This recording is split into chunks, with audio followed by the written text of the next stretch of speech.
by not obeying the commands, decrees, and the regulations that you gave us through your servant Moses. Please remember what you told your servant Moses.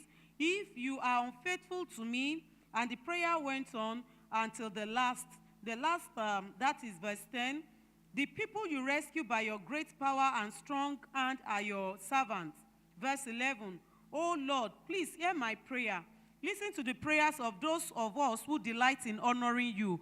Please grant me success today by making the king favorable to me. Put it into his heart to be kind to me. In those days, I was the king's cup-bearer. Praise the Lord. So who is Nehemiah? Who was Nehemiah? Nehemiah was a layman. He was a cup-bearer, and he was working in another kingdom. What happened was that the children of Israel, they disobeyed God, and the walls of Jerusalem and the temple was destroyed, and they were carried to Babylon. They were carried to another city. They were slaves. They were taken as slaves, so they were in that land. Anyway, Nehemiah was favored enough to be serving in the king's palace. Nehemiah, if you try to discover who he was not described as a prophet initially. He was just described as a layman.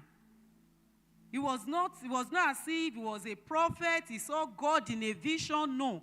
He was just a cup-bearer. He was a cup-bearer in the palace of the king. And that was what he was doing.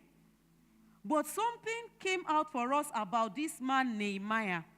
Even though he had a good life, even though he was serving at the palace, the thought of his people was always in his mind.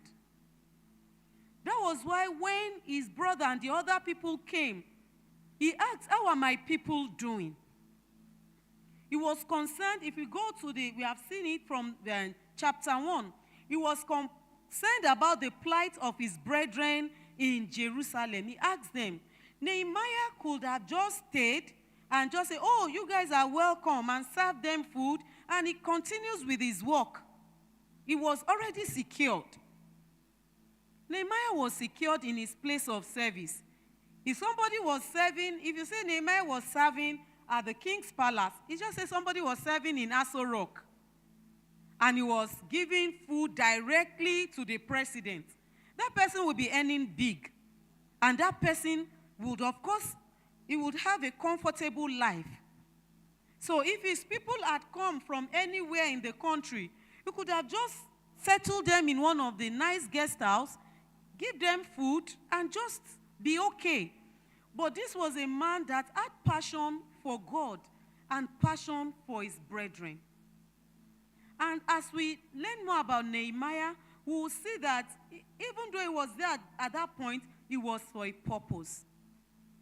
You may say, I am not the pastor, I am not the preacher, but whichever position God has placed you, whether privileged or not, it is for a purpose. So Nehemiah had that opportunity to serve at the king's palace, and he was concerned. If you look at that chapter 1, when he